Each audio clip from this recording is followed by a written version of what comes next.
Hello दोस्त, आज हम जानेंगे कि जीएसटी रिटर्न कौन कौन सी होती है। GST goods and services tax के तहत भारत में विभिन्न प्रकार की रिटर्न फाइल की जाती है।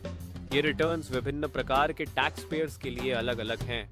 प्रमुख जीएसटी रिटर्न्स इस प्रकार हैं। GSTR1 व आउटवर्ड सप्लाई, बेची गई वस्तुएं और सेवाएं की डिटेल्स देने के लिए इसे मासिक या तिमाही आधार पर फाइल किया जाता है।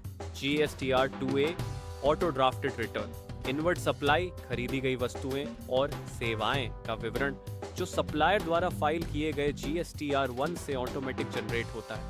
GSTR3B मासिक रूप से रिटर्न फाइल करना, जिसमें टैक्स की देयता और टैक्स भुगतान का विवरण शामिल होता है।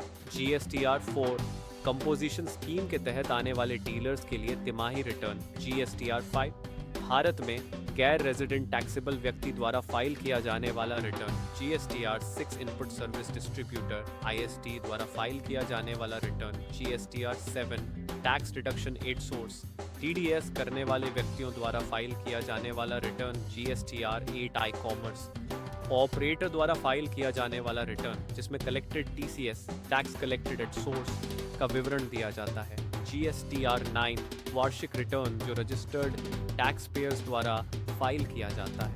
GSTR9A कंपोजिशन स्कीम के तहत आने वाले डीलर्स के लिए वार्षिक रिटर्न। GSTR9C वार्षिक ऑडिट रिटर्न, जिसमें रिकंसिलिएशन स्टेटमेंट शामिल होता है। GSTR10 फाइनल रिटर्न जो GST रजिस्ट्रेशन रद्द होने पर फाइल किया जाता है।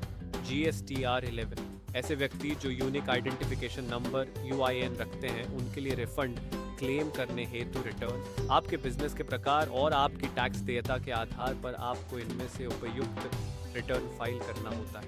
Novation knowledge solutions private limited, Rajasthan, Delhi 8110790391, novation knowledge solutions@gmail.com।